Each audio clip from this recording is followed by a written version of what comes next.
Bom dia, boa tarde, boa noite. Aqui é a Camila Abdo, do Vista Pátria. Hoje eu estou com o professor Silvio Grimaldo.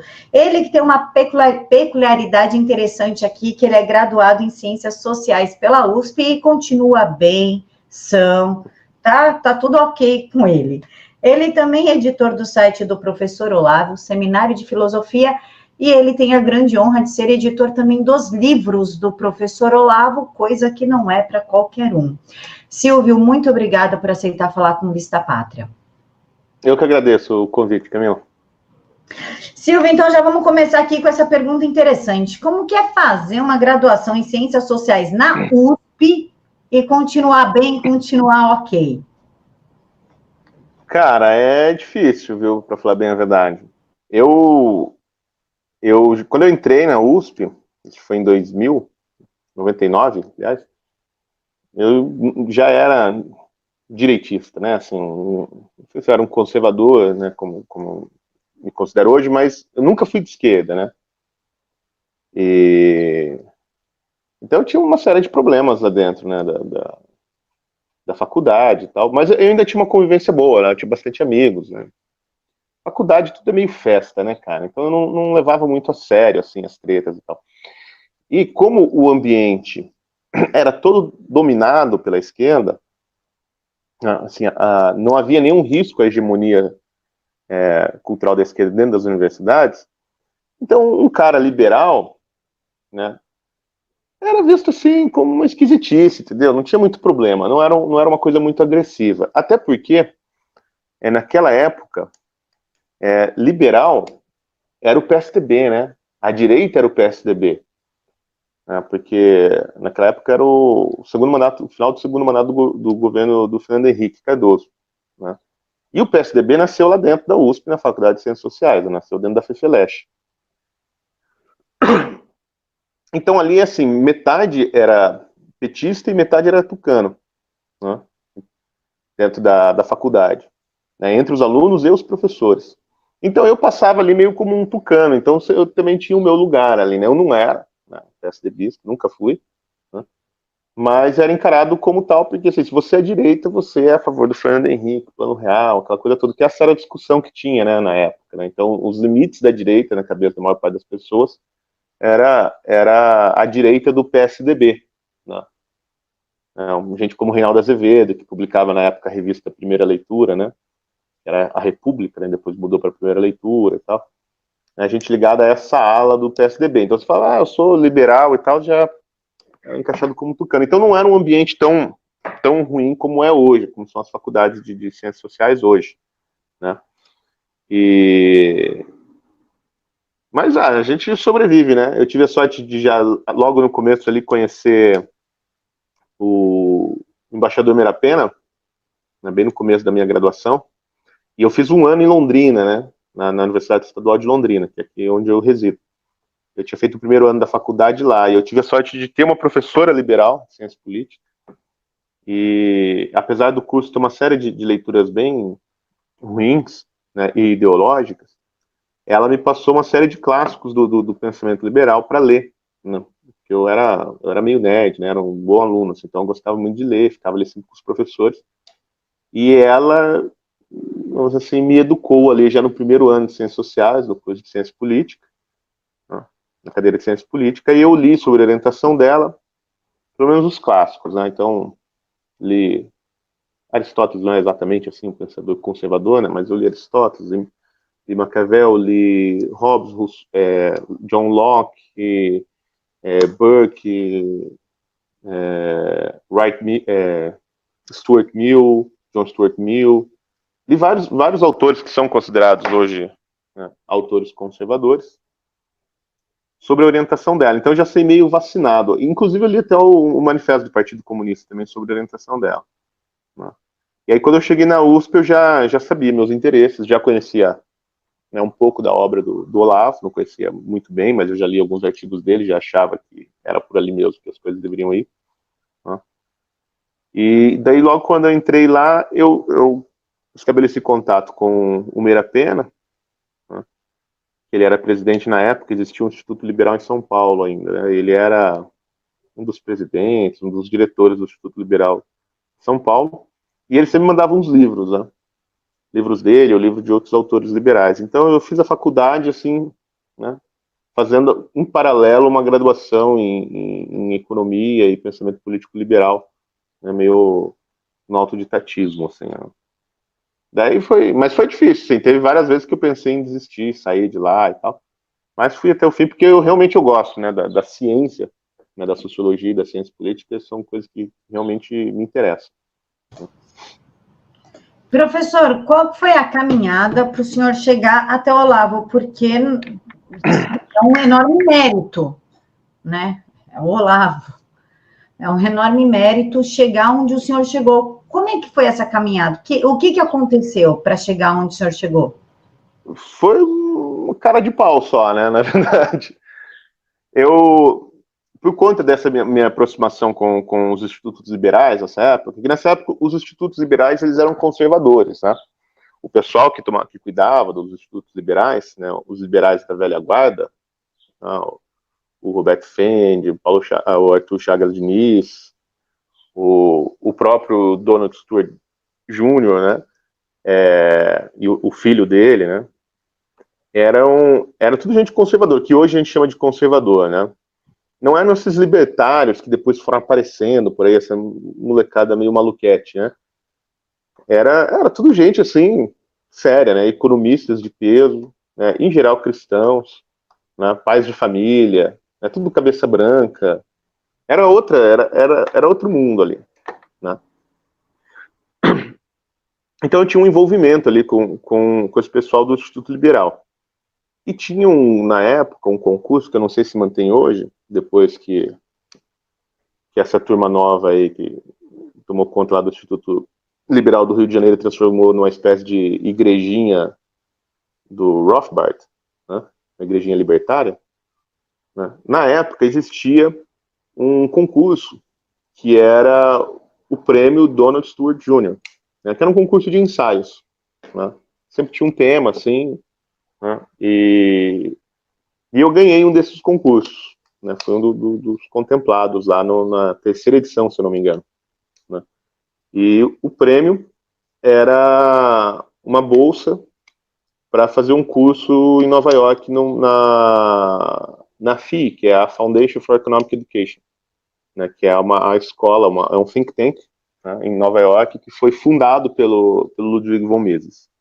Ele trabalhou lá há muito tempo e tal, né, deu aula, inclusive há quem diga que na verdade é a Foundation for Economic Education, que é o verdadeiro Instituto Mises nos Estados Unidos, né, e não o Instituto Mises de fato.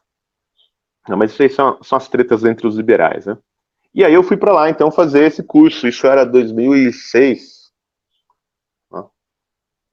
E quando acabou o curso, olha só que curioso, né? Um dos ganhadores também, junto comigo, era filho do Gilmar Mendes, né? Estudava direito na Alemanha na época.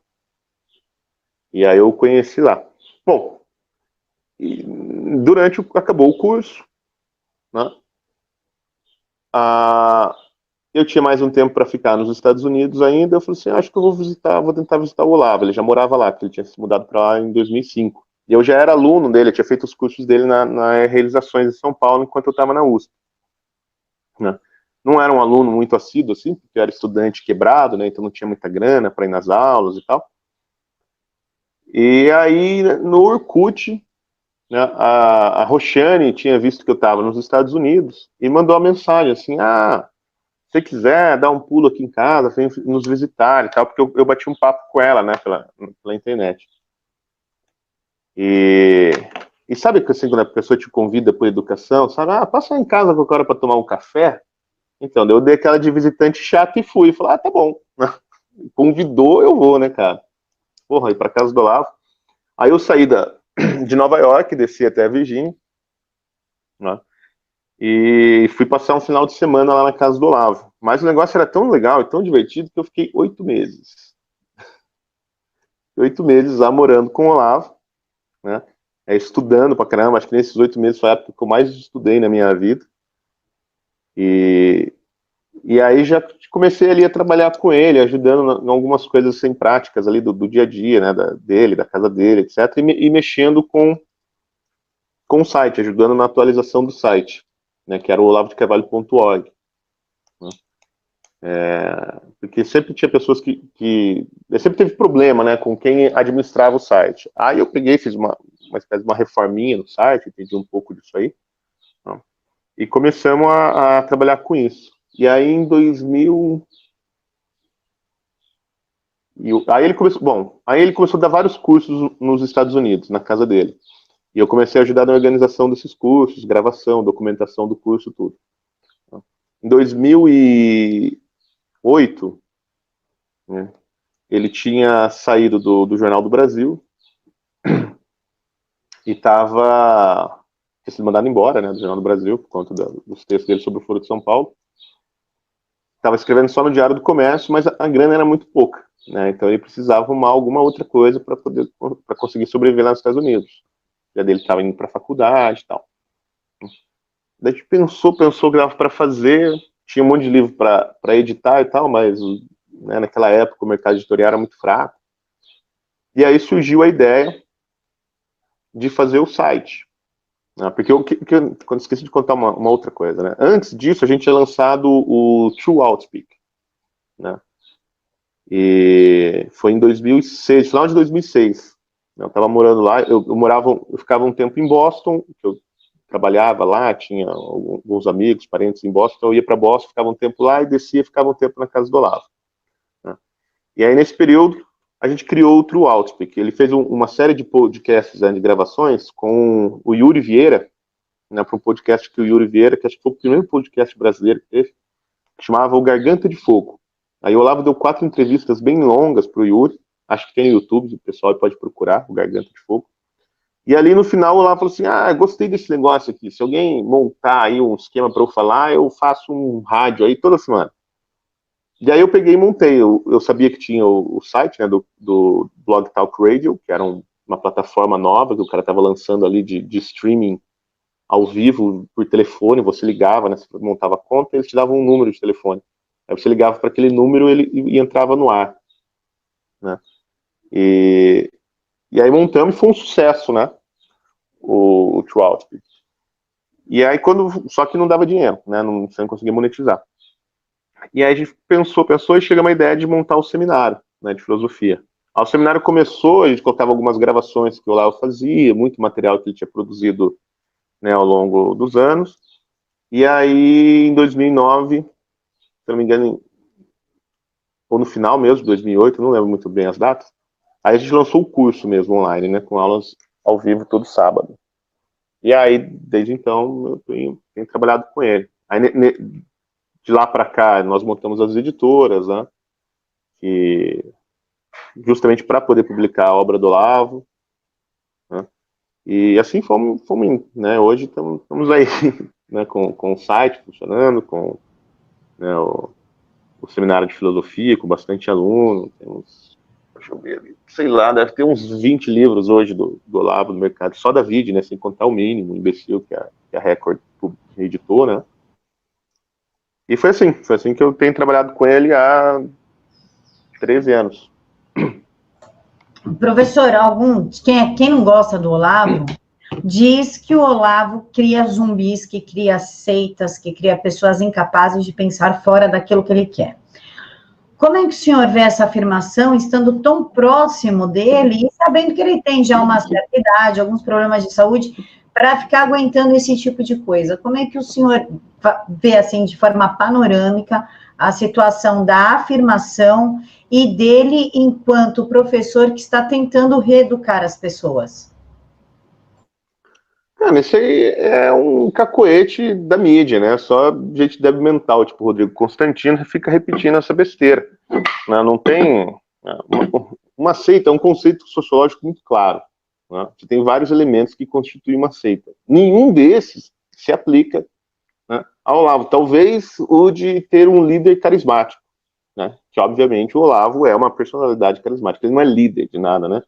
Mas ele é uma personalidade carismática, né? Que agrega um monte de gente em volta dele. As pessoas querem estar com ele, querem acompanhar o seu trabalho. Né? Mas uma seita, primeiro, uma seita ela tem que necessariamente ser fechada, o cara tem que ter poder total sobre a vida das pessoas, ele tem que dar ordem, elas cumprirem, elas têm que conviver juntas, né? É assim que a seita funciona, né? Você tem graus hierárquicos, né? É só um jeito de falar, que tem um monte de gente que gosta do Olavo, né? E uma puta inveja desses caras porque não tem ninguém que gosta deles. É só esse o problema, né? Então, o que acontece? O Olavo ele tem uma influência de escritor, né? Como o Brasil ficou muito tempo sem saber o que é um intelectual, né, sem ter o convívio com o intelectual, né, um intelectual público, né, que fala coisas que as pessoas comuns entendem, quando apareceu um cara assim, as pessoas se assustaram, não estavam mais acostumadas, não conseguiam imaginar que alguém podia ter essa força. E o Olavo, aí ele tem, né, características que são muito singulares. Então, por exemplo, assim, ele tem uma maneira de se expressar, né, ele pode estar falando, né, dos juízos a priori do Kant, ele consegue explicar isso para as pessoas mais simples que nunca ouviram falar do assunto, né, e as pessoas compreenderem, né. Então ele tem um dom para a linguagem, para transformar, né, questões muito problemáticas e complexas em questões simples, né. Não é simplificá-las, mas transformar claro o problema, né, deixar claro o que está acontecendo, né. Ele tem um estilo, que a gente pode dizer até meio barroco, né, de escrever e falar, que ele mistura muitos elementos da linguagem popular, né, a linguagem erudita. Por exemplo, uma coisa que eu presenciei isso aí, né, ele fez o True Outspeak. O True Outspeak, quando começou, era um programa bem sério, assim, ele lia as notícias, comentava e tal. O Olavo sempre foi engraçado, então sempre tinha umas piadas, uns palavrões, né. Mas ele era uma outra linguagem. E aí um dia a gente estava na casa dele, eu e o Lucas Mafaldo, conversando, falando sobre jornalismo, essas coisas, e aí mostramos uns vídeos do Alborguete para ele, saudoso Alborguete, que ele conhecia um pouco, já tinha ouvido falar, mas ele nunca tinha prestado atenção no Alborguete, porque é uma figura exótica aqui do Paraná, né? E ele começou a ver os vídeos do Alborguete, né, falando daquele jeito do Alborguete, aquela maneira dele se expressar, e aí o Olavo ria, e falou assim, é isso que tem que fazer, né? É assim que tem que falar, é assim que as pessoas vão entender. E aí no programa seguinte o Olavo já tinha mudado, cara. Ele já tinha todo um outro jeito de falar, muito mais escrachado, né? Muito mais incisivo, assim, e inspirado. E se você procurar na internet, vai achar uns 2 textos do Olavo que ele fala sobre isso, que ele fala sobre o Alborguete, né? E essa maneira dele falar e tal. Então ele adotou isso aí no estilo dele, né? De rádio, né? do Outspeak. Mas ele sempre teve isso. Então, a maneira dele falar é muito clara. E o Olavo, nos poucos escritores, na minha opinião, que quando você lê, você se sente mais inteligente mesmo, porque você entende as coisas. Tá? Aí você, porra, de fato, as coisas estão acontecendo dessa maneira. Tá? Então, eu acho bastante natural que tem um monte de gente que goste mesmo do Olavo por conta disso. E tem uma relação de gratidão mesmo com ele. Tá? Aí o nego pode falar que é comportamento de seita, às vezes eu, né, como o peixe não enxerga a água, eu não enxergo a seita onde eu estou, né, mas os depoimentos que eu recebo de gente que nunca viu o Olavo na vida, né, nunca conversou com o Olavo, né, só lendo os textos dele, vendo os vídeos, etc. Cara, isso é todo dia, né, e as pessoas nas situações mais pavorosas que você pode imaginar, né. Então, assim, o Olavo ele é a fábrica de Red Pill, né? Não é que ele dá Red Pill pra galera, assim, ele é a fábrica, né? Ele dá o coquetel de Red Pill. E aí nego fica puto e começa com esse papo de seita, né? Mas, cara, assim, não tem, porque, por exemplo, quando eu fui pro governo, né? O Olavo me aconselhou a não ir, né? E Mas eu fui, mesmo assim, né? Não fui mandado embora da seita, né? Então desobedeci uma ordem do chefe. Depois ele falou, que gostaria que todos meus alunos saíssem do governo, porque eu não criei o seminário de filosofia para isso, né? Mas também quem deixou o governo dos alunos dele? Acho que eu fui o único. Né? E não deixei por causa disso, eu deixei por causa daquela treta toda monstra lá do MEC. Então, assim, cara, isso aí é uma viagem. Né? Agora, de fato, existe um grupo de pessoas muito grande no Brasil, né, que gosta muito do Olavo, é grato a tudo que ele fez. Né? Eu vou dar um exemplo, tudo que ele fez por mim, né, para minha vida, assim, do ponto de vista intelectual, tudo que ele me ensinou, etc. Né? E tudo que ele fez pelo país, pô. Você acha que Rodrigo Constantino estaria escrevendo na Gazeta do Povo se não fosse o trabalho do Olavo? Se fosse o trabalho do Olavo, Constantino não teria nem leitor. Acho que já não tem, né, leitor, mas não teria nenhum. Entendeu? Mas não só o Constantino, né? Temos aí o Felipe Moura Brasil também, que usou bastante o nome do professor para chegar onde chegou. Sejamos claros e Sim. sinceros. Sim. Não, esse tipo de gente aí que parasita a obra do Olavo, né, tem vários. Né, tem vários. Mas eu acho assim, eu não fico tão. É lógico que irrita, porque isso começa a atrapalhar, vamos dizer assim, o país, né? Mas eu não fico tão bravo e tal, porque eu entendo que isso, assim, são efeitos colaterais necessários, entendeu? Porque o Olavo, ele foi abrindo tantos campos, né, tantas frentes intelectuais, né, apresentando tantos autores, tantas ideias novas, fazendo muita coisa, né, participando de tantos eventos, que é normal que tenha um povo ali que não gosta do Olavo, mas fica ali parasitando, né, os alunos dele, né, o pessoal que gosta, que é leitor do Olavo. E aí, de vez em quando, aí vem aquela sementinha do mal. Isso aí teve várias vezes, né? Eu Olavo, quer dizer, eu trabalho com ele há 13 anos, mas eu acompanho há praticamente 20 anos. Né? Eu vi isso várias vezes acontecer. O nego vai lá, se aproxima do Olavo, aí faz um podcast com ele, um hangout, né? Faz um hangout com ele, aí fica lá emulando umas opiniões do Olavo e começa, não, mas o Olavo é muito bom, mas nesse ponto aqui não é muito assim, não, mas aí o negócio vira uma treta, daí o Olavo é um cretino, a história do Lobão, por exemplo. Né? Então aconteceu com o Lobão, é justamente isso que aconteceu. O que era o Lobão antes de começar a fazer hangouts com o Olavo lá na época do impeachment? Em 2013 ele começou. Cara, ele é mais um desses adolescentes de 50 anos que fica ouvindo rock em casa. E falando para outros adolescentes de 50 anos. Isso que é o Lobão. E é o que ele voltou a ser. Professor, atualmente nós estamos vendo 2 livros do Olavo ao vivo, tá? O mínimo que você precisa, para não ser um idiota completo, que são os textos compilados do Olavo, né? A pessoa foi e compilou textos do Olavo, a autoria do Olavo, e o imbecil coletivo. Né? O mínimo te dá noção, te dá base teórica. O imbecil coletivo é o que a gente está vendo agora. Um falou, todos seguem, se juntam e destroem aquele grupo que está tentando fazer alguma coisa pelo país.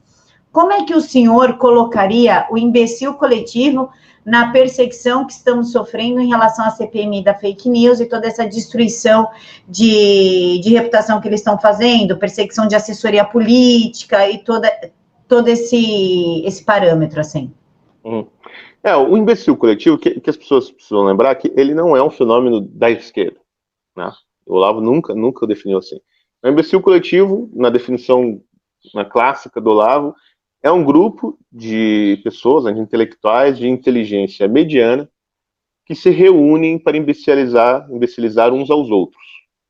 É essa a definição.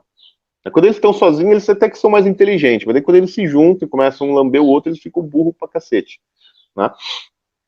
É só você ver o que acontece com o famigerado Clube do Livro, né? As pessoas têm chamado assim na internet. Esse grupo de formadores de opinião que se juntam ali né, em torno da Jovem Pan, da Gazeta e da Rádio Bandeirantes. Não. Eu acho que chamam de Clube do Livro porque, em geral, essas pessoas têm, né, como seu mestre e norte intelectual o Carlos Andreasa, né, que é o pior analista político que o Brasil já teve. Né, consegue ser pior do que o Constantino, quem estava falando aí. O que acontece? São pessoas, né, que têm uma inteligência mediana. Né? São pessoas que até mostraram algum valor já, né, intelectual. Né? Quando você pega o próprio Andreasa, Rodrigo Constantino, Vera Magalhães, Alexandre Borges, Paulo Cruz, nem lembro, são tantos, né? Até o Danilo Gentili, né? São pessoas, né, que não são burras, né, ou muito burras, são pessoas que têm até algum talento. Mas elas se juntaram num grupo de troca de lisonjas, né, de autoglorificação, assim, um ficar batendo palma pro outro, o Martim Vasco da Cunha, né, que eles ficam cegos, né, para as coisas, eles ficam assim inebriados pelos aplausos dos seus colegas, né? E essa vaidade, né, essa cegueira, deixa eles assim estupidificados, né? É isso que acontece. Então, você pega assim, ó, né, porra, Carlos Andreasa editou o mínimo, né, o mínimo que você precisa para não ser o idiota. Precisa saber para não ser o idiota. Livro do Olavo. Né? Às vezes eu fico na dúvida se ele leu, porque você pega a declaração dele do último domingo sobre as manifestações contra o Gilmar Mendes, pedindo o impeachment do Gilmar Mendes. Né? Ninguém estava pedindo o assassinato do Gilmar Mendes, ninguém estava pedindo apedrejamento do Gilmar Mendes, ninguém estava pedindo, né, a cabeça do Gilmar Mendes, ninguém estava pedindo o enforcamento do Gilmar Mendes, estavam pedindo impeachment. O que é o impeachment? É um processo legal, certo? Né? O que o Carlos Andreas escreveu? Que as manifestações eram golpistas. Tá? Bom, primeira coisa, assim, o adjetivo golpista, ele já vem com uma carga semântica, né, trazida, né, criada dentro da tradição socialista do país, dentro do PT. Né? Quem fala golpista é Dilma. Né? O pessoal lá não vai ter golpe, fascistas não passarão. Né? Golpista é um termo técnico, né? É uma rotulação odiosa, né, inventada pela esquerda, né, para lacrar em cima, não é nem de direitista, das pessoas comuns que queriam tirar a Dilma. Né? Então, o que eram as manifestações? Né? Essas últimas manifestações agora de domingo, o que elas foram? As pessoas foram para a rua para pedir, né, para forçar, né, por meio da pressão popular, que o presidente do Senado, senhor Davi Alcolumbre, pegue o processo, o pedido de impeachment que está engavetado, que foi feito pelo Dr. Carvalhosa, né, que está dentro da gaveta do Davi Alcolumbre, e mande-o para o plenário, né, para ser votado e discutido pelos outros senadores, a quem a Constituição incumbe o papel de fazer o processo de impeachment de um ministro do Supremo. Então, o que o povo queria? Que o Senado, cumprindo suas prerrogativas constitucionais, votasse, né, sobre, né, um processo de fiscalização e regulação de um outro poder. Quer dizer, quando a gente fala que os poderes são independentes, não quer dizer que cada um faz o que quer, eles são independentes, né, e são regulados e fiscalizados pelos outros dois poderes. É assim que funciona a democracia. Né, um sistema de peso contra peso entre os poderes. Tá? E o Supremo Tribunal Federal não é um poder independente, ele precisa prestar contas ao Senado. Né, e a Constituição diz que se tiver o impeachment lá, quem tem que fazer é o Senado. Então, assim, onde está o golpe? Se o povo está pedindo, né, o cumprimento da lei. E veja, ninguém garante que se o Alcolumbre mandar um processo de impeachment para o Senado, o impeachment vai sair. Né, os senadores, na sua extrema cara de pau e desapego aos anseios populares, pode votar não. Resolver deixar o Gilmar Mendes por lá onde ele está. Né, porque também os senadores eventualmente podem precisar dos serviços de soltura do Gilmar Mendes. Né? Então, o que as manifestações pediram? Um processo legal, garantido pela Constituição, seguindo o rito estabelecido na Constituição. O que tem de golpista nisso? Absolutamente nada. Né? Então, por que o Andreasa chama esse negócio de golpista? O que isso quer dizer? Né? Nada, não quer dizer nada. Quando ele fala a palavra golpista, né? Essa palavra não tem nenhum referente na realidade, né? Ela não se refere a nenhum ente real, ela não se refere a nenhum processo histórico verificável, né? Ela é o quê? Ela é a expressão de um medo interno do Andreasa de que qualquer coisa que venha beneficiar o governo Jair Bolsonaro, como, por exemplo, a queda do Gilmar Mendes, né? Quer dizer, beneficiar o povo brasileiro, né, como a queda do Gilmar Mendes, beneficie o governo Jair Bolsonaro, e o governo Jair Bolsonaro vai estabelecer um regime autoritário no país, é um projeto político autoritário para o país. Ninguém sabe o que é esse projeto autoritário. O próprio Andreasa nunca o definiu, ele só diz que o Bolsonaro tem um projeto autoritário. Então, quando ele fala golpista, o que ele está fazendo? Ele não está se referindo a nada da realidade. Ele está apenas dando um nome de um medo que ele tem, né? Isso é normal, as pessoas podem fazer isso faz parte da nossa vida, né? É um processo bem histérico, para falar bem a verdade, né? Mas quando isso é dito, né, por um jornalista, né, na tribuna de um jornal, né, ou de uma rádio, né, que é o caso, né, você não está de frente de um processo aceitável, né? Por quê? Porque como o cara está falando de nada que existe, ele não consegue perceber, né, e aqui que é o ponto importante, né, como ele não consegue mais perceber a distinção entre os fatos e os acontecimentos do mundo exterior e seu estado emocional atual, né, é lógico que a inteligência do sujeito foi por água abaixo, né? Porque, assim, é como uma criança. Pega uma criança de 4 anos, ela conta que ela estava voando, né? Que ela é o Superman, que ela saiu voando. Fala, não, você não pode voar, meu filho, porque as pessoas não voam, né? Quem voa são as aves, né? Você está contando mentira. Ela vai negar até o último momento que ela está contando uma mentira, porque para ela simplesmente não há distinção entre o mundo real e a sua imaginação, não há limites, né? A imaginação e o mundo real de uma criança, né? O mundo real e a imaginação de uma criança é uma continuidade linear, né?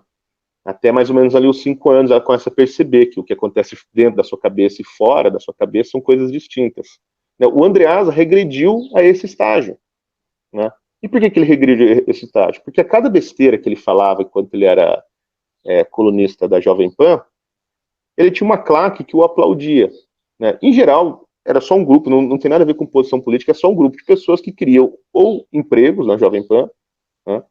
Ou empregos de colunistas na Gazeta do Povo, né? Ou publicar livros. É um bando de puxa-saco, em resumo. Como eu estava dizendo, por que acontece essa regressão da inteligência? Em parte é porque o sujeito não é lá muito inteligente mesmo, né? Ele é só uma inteligência mediana, como diz o Olavo, né? Na definição do imbecil coletivo, né? E em parte porque eles criam esse ciclo de essa panelinha onde fica um elogiando ao outro, né? Qualquer coisa que se fale, né? Qualquer besteira que se fale, e a pessoa vai perdendo o pé com a realidade. Então ela fica convencida mesmo de que, porque ela foi capaz de formular uma frase, aquela frase é verdadeira, né?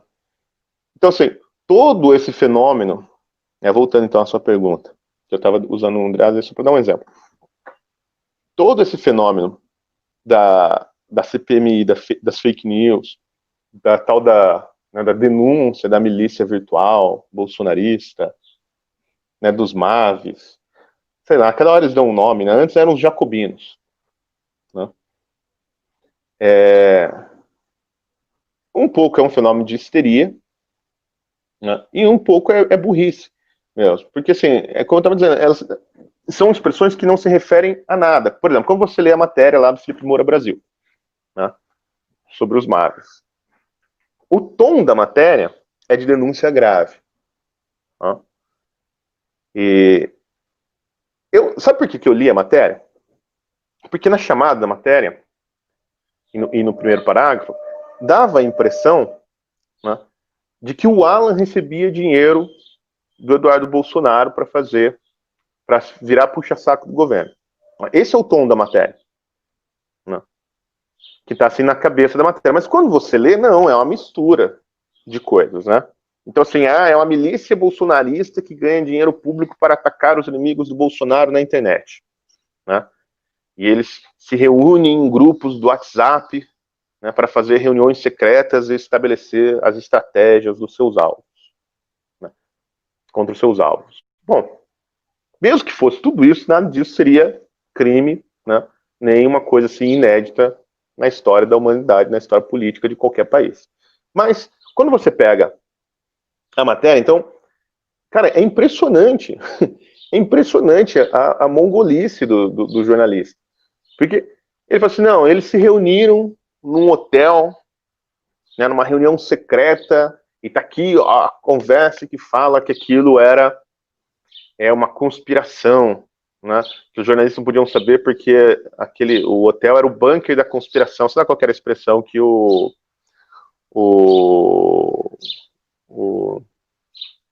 Otávio usou? Otávio? Isso, o Facúlio. Foi o Otávio. O Cury usou. Cara, mas você participou? Você estava na...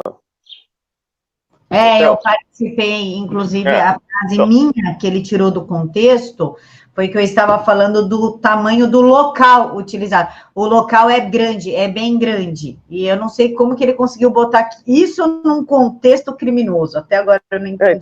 Então, mas olha só, então assim, a reunião é secreta, tal, não sei o quê. Então é uma conspiração. Aí assim, eu realmente fico na dúvida se é só má fé mesmo do Felipe Moura Brasil ou se é burrice. Como tem esse fenômeno desses jornalistas começarem um emburrecer os outros, eu suspeito que seja burrice. Tá?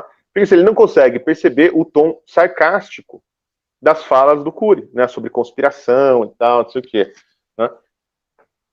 Então, você consegue imaginar conspiradores contra qualquer coisa, marcando horário para conspirar? Olha, amigo, hoje nós temos nossa reunião da conspiração, né, às 3 da tarde. Não faz o menor sentido um negócio desse. Né? Então, assim, você tinha um tom sarcástico, como toda a direita sempre tratou esses ataques da mídia, né? Por exemplo, quando o Andreas chamou todo mundo de jacobino, o que foi a primeira coisa que a galera fez? Colocar os banners, né, no Instagram, no Twitter, no Facebook, se intitulando de jacobino, né? A milícia internacional jacobina, um monte de besteira, assim, um monte de piada, né? E esse era o contexto. Então, assim, o cara já não pega isso. Então, assim, não entender sarcasmo e ironias é sintoma grave de regressão da inteligência. Né? O sujeito que não consegue entender um negócio desse, isso é um sintoma de falta de inteligência. Bom, aí depois, a reunião é secreta. Daí, assim, tinha participação do Felipe Martins, que ninguém podia saber e tal, que ele ia, não sei o quê. Aí, assim, o cara, que ninguém podia saber que estava nessa reunião, é o primeiro a publicar uma foto na internet, no mesmo dia da reunião. Então, assim, a reunião é secreta, ninguém pode saber que o cara tá lá, o cara vai, aí ele publica uma foto, e o pior, quando você olha a foto, está todo mundo fazendo pose para foto, e com o crachá com o nome.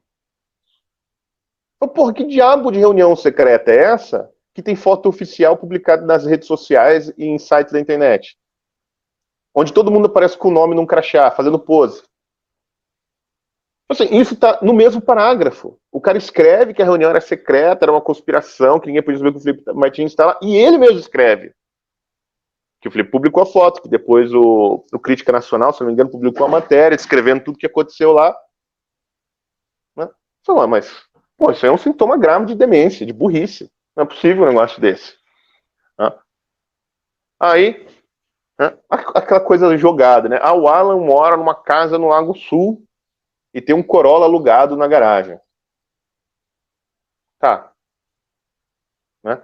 Olha, tem um negócio que o Carlos Lacerda dizia o seguinte, né? Que o lead, você tem 5 perguntas, né? Que é o quem, como, quando, onde e porquê, né? Para você escrever uma matéria de jornal, né? Um lead jornalístico. É isso, né? Você que é jornalista e deve saber. Professor. Né? Então você tem 5 perguntas. O Carlos Lacerda fala assim... De lá em cima. Oi? Sempre essas perguntas têm que estar respondidas no primeiro parágrafo da matéria ou no texto de destaque. Da pirâmide e tal, de ponta cabeça, aquela coisa toda. Né? Então, o Carlos Lacerda falava que Mas o mais importante do lead é a sexta pergunta, que a maior parte dos jornalistas não se faz, que a pergunta é a seguinte: e daí? Né? Então, essa é a pergunta que o Felipe Moura Brasil não fez, né? Pessoal, o cara tem um carro alugado na garagem. E daí? Né? Você vai mostrar que esse carro foi alugado pelo Eduardo Bolsonaro? Você vai mostrar que o aluguel dele lá na mansão no Lago Sul é pago pelo Eduardo Bolsonaro? Não vai, fica jogado. Mas como lá no topo da matéria está falando que a milícia bolsonarista recebe dinheiro público para atacar os inimigos, o que fica? O cara tem um carro alugado na garagem e mora numa casa no Lago Sul. Só, porra, isso é pago com dinheiro público. Né? Enquanto o Alan tem uma empresa, né, o cara é um empresário, e ele vende assinaturas do site dele, do Terça Livre, e recebe para fazer o trabalho que ele faz. Recebe dos assinantes, pô, dos caras que ouvem. Mas isso não é dito lá. Né? Assim, fica uma suspeição sobre a fonte de renda do Alan. Então, é uma puta de uma sacanagem. Né? E aí, toda a história... E nem ligaram pro cara para saber por que ele tem o carro alugado. Né? Eu liguei e ele me falou na hora, né, porque o carro é alugado. E a questão do dinheiro público aparece onde? Lá embaixo na matéria, por causa de deputados estaduais, e eu não sei se o Felipe Moura Brasil sabe ou não, mas eu posso explicar aqui para ele, deputados não fazem parte do governo. Mesmo os do PSL. Deputados estaduais não fazem parte do governo. O governo é o poder executivo. O Eduardo Bolsonaro não faz parte do governo. Né? Eu não sei o que esses caras têm na cabeça. Né? O poder legislativo não é o governo. Então, já temos aí um outro problema, mas tudo bem, né? É entrar em muitos detalhes, assim, né? É bizantinos demais para essa gente. E aí, o que ele pega? Não, que são assessores parlamentares, né, de deputados estaduais, que ficam na rede atacando os inimigos políticos desses deputados. Em resumo, é isso. E eles recebem para isso. Bom, qual que é a função de um assessor parlamentar? Né? O cara é assessor parlamentar justamente porque ele não tem uma função muito bem definida, ele não tem entregas para fazer. Né? Claras. Quem define a função dele, de maneira livre, é o deputado. Se eu quiser, né, se eu fosse deputado e quiser ter um assessor aqui na base, e eu quero que esse cara vá todo dia, de casa em casa, né, percorra a cidade inteira ao longo dos 4 anos, batendo em todas as casas, né, tocando campainha, entregando lá um santinho meu e falando, o deputado Silvio está lá, né, na capital, trabalhando aqui pelo bairro, qualquer... Eu posso. Se eu quiser pegar esse cara e deixar dentro do gabinete, né, recebendo só quem chega lá dentro do gabinete, né, do comitê, enfim, para fazer demandas e depois ele levar ao deputado, eu posso. Se eu quiser ter um assessor para ficar o dia inteiro na rede social respondendo as coisas que se falam no deputado, ele pode. O assessor é para isso.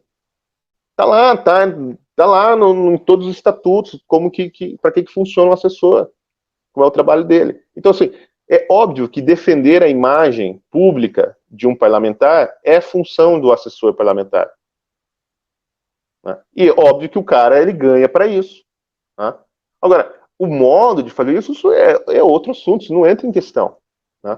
Se o cara é belicoso, se ele é um diplomata, né?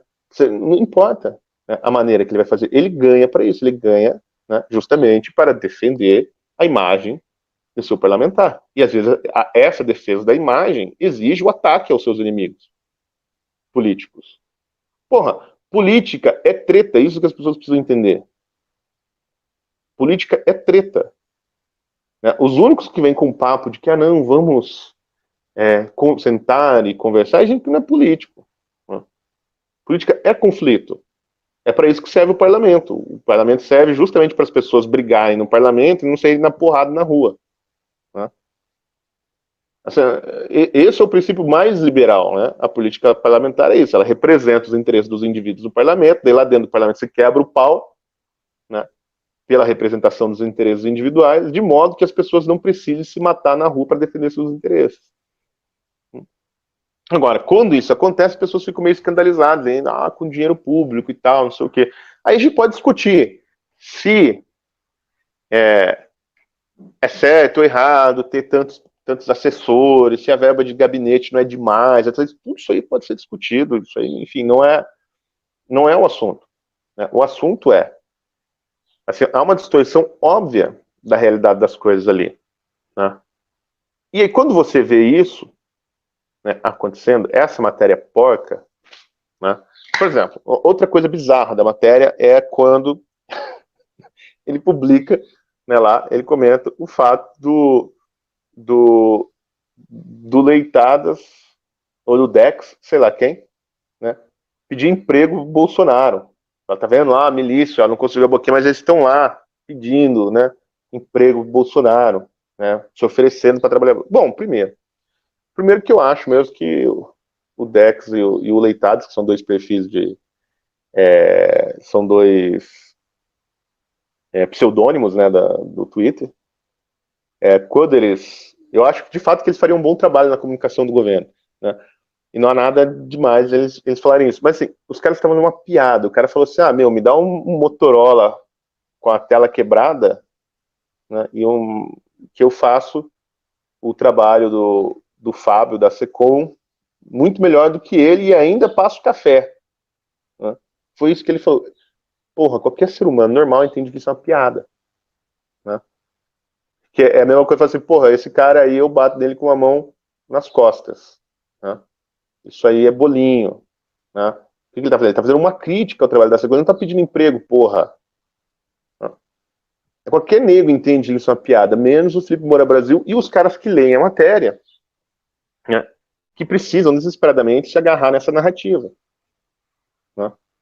Então, o que acontece? É lógico que quando eles se agarram a isso, né, não tem como não perceber que o negócio é todo um engodo, né? Então, eles têm que viver numa bolha de auto-engano. E é óbvio que o auto-engano emburrece. Né? Porque, assim, existe um mecanismo mesmo, eu não vou explicar aqui, mas o mecanismo né, é a dissonância cognitiva. Né? O cara tá vendo que o negócio está errado, ele tá vendo que aquilo é um grande engodo, e ele continua falando aquilo como se aquilo fosse verdade. Né? O cérebro do cara entra em parafuso e trava. Então, existe um mecanismo de autoemburrecimento voluntário, que é justamente esse. O único sujeito que saiu limpo dessa história foi Augusto Nunes, que se limpou. Falou, cara, eu não vou participar dessa palhaçada, eu não li a matéria, não vou nem comentar. Né? Preferiu não mexer com isso. Todos aqueles outros jornalistas, então, eles ficam tratando disso como se fosse uma realidade. Eles tratam disso como se fosse, né, a máfia do petrolão descoberta pela Lava Jato. Né, que você tem chefe, que você tem planilhas de pagamento, né, que você tem codinomes, etc. Mas não tem nada. O objeto que eles estão apontando simplesmente não existe. Só existe como expressão de estados emocionais. Não existe como realidade. Então, assim, o que acontece? E isso alimentou lá a CPMI das fake news. Né? Essa matéria. Foi feita lá de maneira redondinha pro Rui Falcão pegar, né, e listar as pessoas que estão ali e convocar para a CPMI. Achando que isso ia dar uma enquadrada na galera. Né, que o pessoal ia ficar com medo.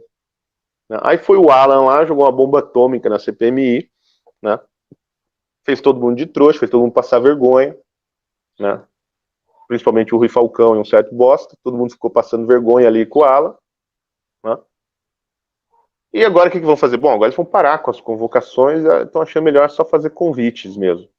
Né? A própria esquerda ficou puta da vida, né? Viu o Demore lá do Intercept falar que, pô, onde vocês estão com a cabeça? Dá palanque para esses caras, eles comeram a esquerda, né? Que pessoal despreparado, etc. Sim, o pessoal lustra na esquerda, né? Assim, não tem um deputado ali capaz de debater com nenhum desses caras da milícia. Né? Vai levar um cara desse na CPMI para quê? Para passar vergonha, para ser engolido. Né? Mas eles não sabiam disso? Não, por quê? Porque eles vivem numa bolha de autoilusão, eles não estão prestando atenção no que está acontecendo. Né? Então, assim, o que está acontecendo com o jornalismo brasileiro? Né? O que aconteceu já? Ele está sofrendo dessa doença da linguagem que perdeu o seu referente. Né? é uma linguagem que trabalha, usa símbolos, né, que não se articulam mais com a realidade, não expressa mais nada. São só palavras vazias, são só clichês. Né? Então, você pega assim, ó, hoje o Rodrigo Constantino escreveu um texto dizendo que as velhinhas do WhatsApp são um risco para a democracia, que elas não deviam sair de casa para as manifestações, que era melhor que elas fossem no bingo ou na quermesse. Fala que isso é uma análise sociológica, aliás, o que muito me ofende. Né? Cara, o que dizer exatamente com isso? Né? O que é a democracia? Se não as pessoas conversando entre si, expressando seus anseios e apresentando aos políticos que eles representam. Democracia é isso. A democracia não são instituições funcionando. Não. Democracia né, o controle popular das instituições. Isso é democracia. Né? Agora, o que ele está sugerindo? Que para o bem da democracia é melhor que as pessoas não discutam política e não tente controlar as instituições. Sim. Então, o que você tem hoje? Esses caras que estão defendendo a democracia, os isentões, a Isentolândia, o Clube do Livro, etc., né, que criticam os apoiadores do governo e as pessoas que estão indo para as ruas para protestar, né, contra esses entraves que o governo está encontrando para passar as reformas, né, ou essas sacanagens jurídicas para soltar o Lula, etc., eles estão sugerindo o quê? Que a democracia é o controle institucional do povo. Então, que a democracia são as instituições funcionando sem o povo. O povo não pode dar pitaco nas instituições. O mais claro disso é o STF, né?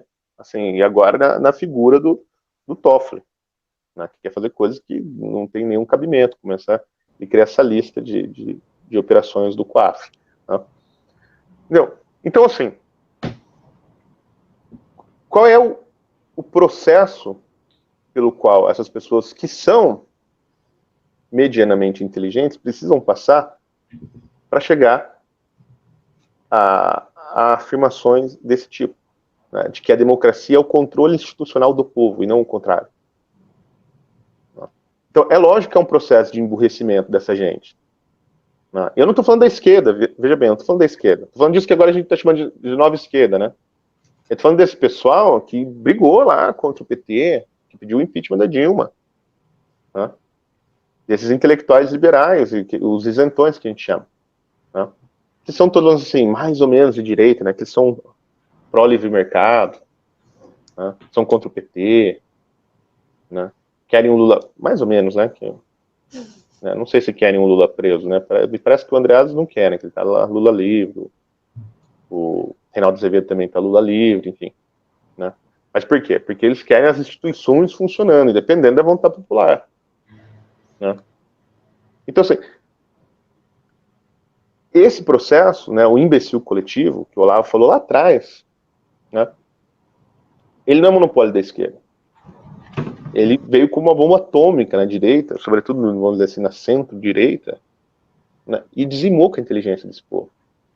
Né? Então, hoje, no Brasil, eu acho que o problema nem é mais assim, as ideias conservadoras, as ideias esquerdistas, uma disputa ideológica entre correntes diversas, etc. Né? O problema é o seguinte, que o que as pessoas falam, né, na mídia e passam para a população não tem mais respaldo da realidade. Então, assim, o jornalismo que é, né, responsável por informar as pessoas do que está acontecendo só sabe falar de sombras, de fantasmagorias, não fala mais de realidade. E fala assim, como você vai construir um debate público, né, em cima dessas bases? Tá? Então, assim, você teve uma destruição da linguagem pública brasileira. O que as pessoas estão discutindo na mídia, na grande mídia, não faz o menor sentido. Né? Qual o problema? Existem grupos de pessoas, de intelectuais, que estão discutindo as coisas com seriedade, num outro nível, e articulando, né, símbolos da experiência que fazem sentido, que se referem a coisas reais do mundo. Né? Só que o que acontece? Esse trabalho dessa gente não consegue chegar no povão. Entendeu? Por quê? Porque essas ideias não se espalham pela mídia, porque a mídia não está interessada no que esses caras estão falando. Né? Então, o que você tem? Só que, por outro lado, você tem o povo, que embora não tenha a linguagem adequada para expressar o que vê, porque o trabalho, né, artístico, intelectual, etc., não chega ao povo, então ele não consegue ter os instrumentos para expressar a sua experiência, ele consegue expressar uma rejeição. Né? Porque quando um jornalista, Rede Globo, etc., Fátima Bernardes, fala alguma coisa, o povo olha e fala, cara, não é isso. Isso está errado, não é assim. Não sei o que é. Não sei dizer como é que é, mas isso é mentira. Isso é falso. Né? O caso da Dona Regina, acho que é o clássico. Né? Lembra da Dona Regina lá na... Sei lá que programa, no programa da Globo, que eles estavam discutindo agora do homem pelado lá com as crianças? Todo mundo querendo dar a entender que colocar um homem pelado, né, na frente de um monte de crianças não é um problema. Né? A Dona Regina fala, não, isso aí não tá certo, né? Isso é ofensivo para as pessoas. Não, mas o nu artístico não é pornográfico e tal, não, né? O nu não deveria ser um problema, as pessoas têm que encarar o nu com mais naturalidade. Né? Eu falo assim, ó, mas era criança, né, gente? A Dona Regina não sabia ali expressar exatamente o que, mas você via que a versão dela, assim, e a percepção dela de que aquilo era um absurdo, é muito clara. Né? Então, assim, o jornalismo, né, a imprensa em geral, que deveria traduzir o trabalho dos produtores de alta cultura, né, dos intelectuais, em expressão verbal, né, deveria se apropriar desse conteúdo que é produzido pelos grandes escritores, filósofos, etc., né, deveria transformar isso, né, em índices da expressão corrente, popular, né, não consegue fazer, porque eles só estão falando de medos que eles têm. Então, tudo é como se fosse um bando de histérico no manicômio, né, acreditando nas palavras que dizem. Né? Você fala dragão, e esse quase fica com medo, porque você ouviu a palavra dragão, que você mesmo falou. Fala, porra, tem dragão aqui. É assim que os jornalistas estão. A nossa sorte é que, por algum milagre qualquer do Espírito Santo, né, a população não cai nessa, a população se livrou disso. Então, eles não conseguem mais acreditar no que a imprensa fala. É uma rejeição enorme, uma completa desligamento entre a oligarquia, né, e o povo. A oligarquia é formada assim, por imprensa, políticos tradicionais, empresários que fazem negócio com o governo, artistas que vivem de dinheiro público, etc. Aquele monte de gente que vive do erário de alguma maneira, direta ou indireta. Eles perderam, né, o contato com o povo. E aí, o povo não consegue mais falar o que vê, mas sabe rejeitar. Fala, não, mas isso que você está falando não é verdade. Isso eu não acredito. Por isso que esses perfis das redes sociais têm feito tanto sucesso. Né? Porque você pega, sei lá, o perfil do Leandro Ruschel, né? Ele tem mais seguidor do que o Valor Econômico inteiro. Né? Por quê? Porque quando ele fala, as pessoas entendem e percebem, porra, o que esse cara está falando aí é o que eu vejo. Né? Então, e isso é um exemplo, tem vários outros. Né? Você quer saber o que está se passando no jurídico, você vai lá e você lê o Twitter, né, o Facebook da doutora Ludmilla, Grilo, juíza. Ó, que ela sabe que ela está falando de coisas que estão acontecendo no mundo real. Ó. E a imprensa vem cada dia mais perdendo credibilidade por conta dessas besteiras que eles estão fazendo, aí de CPMI da fake news, ficar falando de milícia, esse monte de coisa. Professor, eu fiz umas anotações do que o senhor falou, muitas anotações que o senhor está aqui atrás. Então, para a gente finalizar, e aí eu queria uma boa explicação, se o senhor puder dar, o seguinte. Então, atualmente, nós estamos vivendo com um tipo de jornalismo em que eles preferem acreditar na narrativa do que na realidade. Eles se pegam a narrativa e escondem a realidade dos fatos, né? A narrativa é muito mais interessante, tipo blogueiros de achar, oh meu Deus, bunkers do ódio, enfim, a narrativa fica meio hollywoodiana, então produz clique, produz venda. Isso se dá, não sei se tem relação, ao ensino Paulo Freire que nós tivemos, que é um ensino totalmente deficitário, que emburrece a pessoa, então a pessoa vê a forma e percebe a palavra. Isso o professor Caio Peroso, se não me engano, explicou ontem. Professora, a pessoa ouve tijolo e vê aquilo como uma forma de revolução, na verdade, não vê aquilo como um objeto. Então, para resumir, quando pessoas do nível Andreasa, Constantino, Felipe Moura Brasil, que são pessoas que tiveram uma base de estudo fenomenal, desde a infância, são pessoas que vieram de um berço, de um âmbito cultural extremamente estruturado, a gente pode colocar em qual ponto? Falta de caráter, falta de referência. Paulo Freire realmente entrou na cabecinha dessas pessoas e apagou alguma coisa lá dentro em algum momento da vida. Dissonância cognitiva, ingenuidade, falta de caráter, ou resume-se tudo em inveja de você estar fazendo dinheiro, estar conseguindo uma fama que eu não estou conseguindo? Onde que se encaixaria essas pessoas, afinal? Principalmente as que batem no professor, não fazem o que o professor faz, mas vai lá e bate no professor. Qual o espectro que entra essas pessoas? É difícil, né? Enquadrar todo mundo numa causa única ou numa única motivação, né? Acho que tem várias. Eu acho que para muita gente o espaço que o Olavo ocupa na opinião pública, na formação da opinião pública, é inaceitável e dói, entendeu? Eu sei que tem gente assim que, né, quando vê que tá vendendo o filme do Josias Teófilo, O Jardim das Aflições, no Camelódromo, eu sei que o cara, né, ele chora encostado na parede do banheiro. Né? É inaceitável pro sujeito, né? O Olavo ocupar todo esse espaço. Por quê, cara? O Olavo, ele é um fenômeno mesmo, assim, uma coisa a ser estudada, entendeu? Ele é muito grande, ele ocupa um espaço enorme em várias áreas. Né?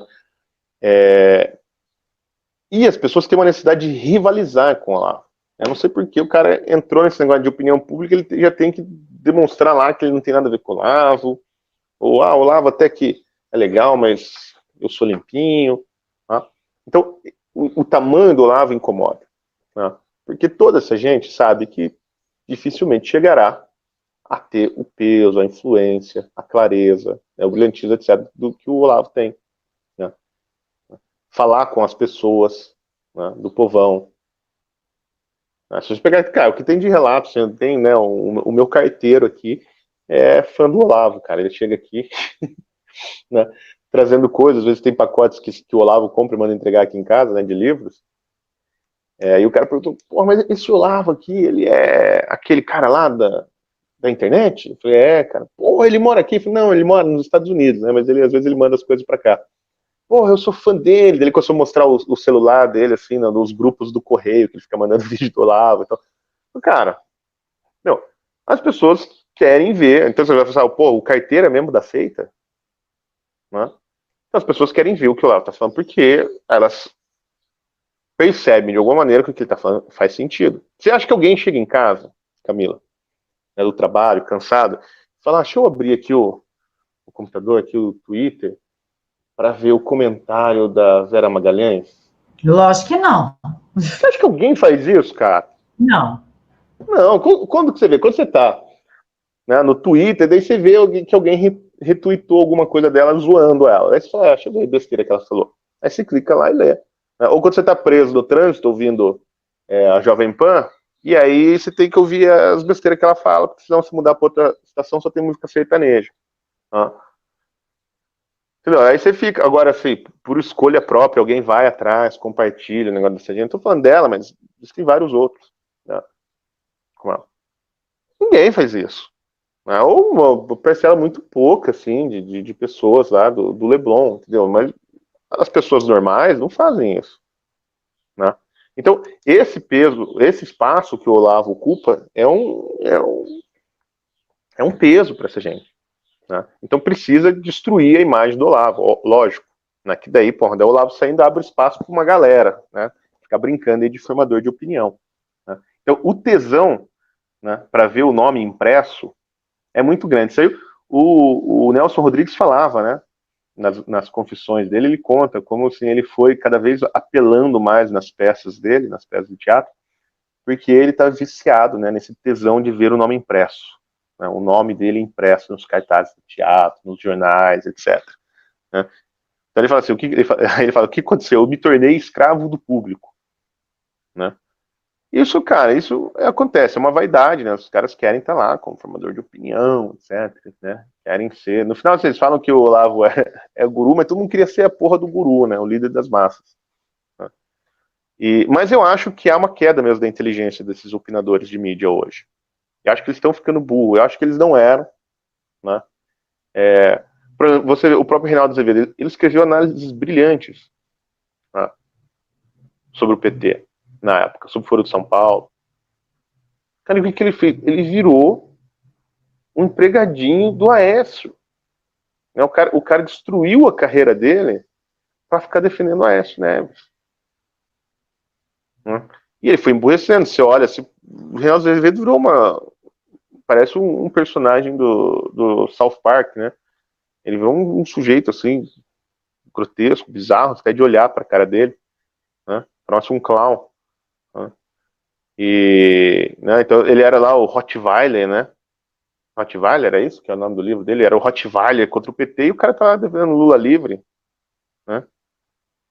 Né? Cadê o Queiroz, Marielle, não sei o que, essas besteiras. Então há evidentemente uma regressão da inteligência na causa disso aí tudo. Né? Causado por um fenômeno típico brasileiro, que é o fenômeno identificado pelo Olavo do imbecil coletivo. O imbecil coletivo não morreu. Né? Eu acho que malcaratismo, eu não sei dizer, porque é difícil quando você vê assim, coisas tão graves quanto essas, né, isso que eu estava falando da reunião secreta lá, a matéria do Felipe Moura Brasil, esse negócio de falar que as manifestações são golpistas quando elas estão pedindo um processo democrático de impeachment, né, a ser votado pelo Senado. Né.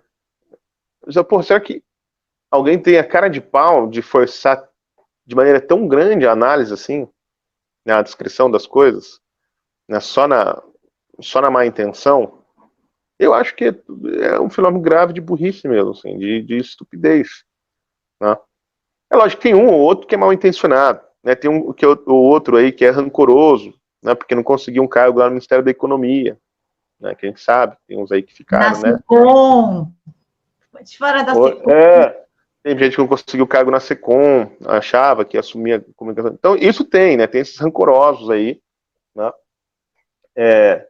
Tem vamos dizer assim, as viúvas do Amoedo, né? E tem, né, o vil metal, como sempre, né? Tem o vil metal. Né? Tem gente que sabe que precisa, vamos dizer assim, adequar as suas opiniões para estar no meio jornalístico, receber lá o seu ordenado no final do mês, etc. Então precisa ter as opiniões adequadas, não é nem exatamente ao chefe, mas ao grupo, né, de jornalistas que batem palma para eles. Né? Então, de jornalistas, analistas de mídia, etc. Então, eu acho assim, não tem uma causa, a causa sem a causa porra, assim, é a cultura brasileira que está na lona, né? No final das contas. Até assim, a educação pode ser também um processo lá, né, que veio da educação dessa gente, né, lá de trás, né, então teve uma alfabetização mal formada, daí é difícil de analisar. Mas em geral você vê assim, que são pessoas que foram alfabetizadas, que escrevem com propriedade, até alguns, né, outros não, mas alguns escrevem bem, têm domínio até assim razoável da língua, né? Sabem interpretar texto, só que de repente começam a entrar num buraco. Né? É um fenômeno esquisito, né? É triste que isso aconteça, né? No Brasil, justamente agora que a gente precisa de gente dizendo o que está acontecendo, né? Para as pessoas. Eu tenho uma entrevista muito boa com o Matheus, presidente do Instituto Borborema, e ele explica o encolhimento do QI do brasileiro. Talvez esse fenômeno agora esteja atingindo alguns jornalistas. Professor, o senhor quer fazer as considerações finais aqui para a galera do Vista Pátria? O pessoal tem muito carinho pelo senhor, uma paixão sem tamanho pelo professor Olavo. O senhor gostaria de fazer as considerações para o pessoal que está assistindo? Queria recomendar para as pessoas que não são, que se tornem alunos do Olavo, do Seminário de Filosofia. Seminário de Filosofia.org é o curso que o Olavo dá lá. Né? Todo sábado tem aula, já tem 495 aulas lá disponíveis. Tá? E ele continua dando aula. Né? Há um trabalho do Olavo muito mais profundo do que esse personagem que talvez as pessoas conheçam só por conta do Facebook, YouTube. Né? Tem um trabalho de base ali nisso, assim, um trabalho de formação que já dura anos. Né? O seminário está com 10 anos. Né? Então, não... Cara, é assim, a mídia não vai te formar. Você pode ficar lendo notícia o dia inteiro, antagonista, né, o dia inteiro, não vai te formar. Né? As notícias só vão te distrair.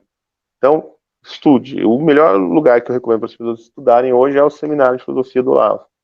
Né? Pelo menos para acertar o tom ali, para você, né, dar uma limpada na cabeça. Né? É isso. Ouça o podcast que eu tenho com o Paulo Briguet e com o Bernardo Kister, que chama Admirável Cast Novo. Estão em todas essas plataformas aí de podcast. E um que eu lancei agora, recentemente, que chama A Barca de Ulisses, que é sobre literatura. Eu estou comentando a Odisseia de Homero. Né? Não tem nada a ver com política, graças a Deus. É só literatura clássica. Essas são minhas considerações finais. 3 propagandas comerciais. Mas, os links, pessoal, tá tudo aqui na caixa de informações, o professor vai me passar. E na hora da edição eu já coloco aqui para vocês. Vai ficar tudo aqui embaixo, é só clicar. Podcast é muito bom, podcast está salvando muita gente, inclusive a mim, que não gosta de ficar fazendo muito vídeo. A gente faz podcast, fica excelente, adoro. Pessoal, muito obrigada por nos ter acompanhado até aqui. Cliquem nos links, sigam o professor, deem uma força aí, porque é muito importante. E, claro, mais importante ainda é se cadastrar no curso de filosofia do professor Olavo. Eu fui aluna há muito tempo, tive que parar por problemas financeiros, mas assim que eu me estabilizar novamente, com certeza eu vou voltar. Mesmo porque lá a gente tem grandes nomes, como o professor Silvio, o G. Martins, o Morgenstern. Não é, professor? Tem grandes nomes lá, como alunos até hoje do Olavo. Se vocês são, tem a gente, né? Tem bastante aluno do Olavo aí, cara. Que tem nome, que são vozes muito importantes na direita. Pessoal, o canal tem apoia-se, então, por favor, apoie o canal, tá bom? Então é isso, pessoal, muito obrigada, fiquem todos com Deus, que Jesus guie a vida de cada um de vocês e que somente a vontade do nosso Senhor haja na vida de vocês. Fiquem todos com Deus.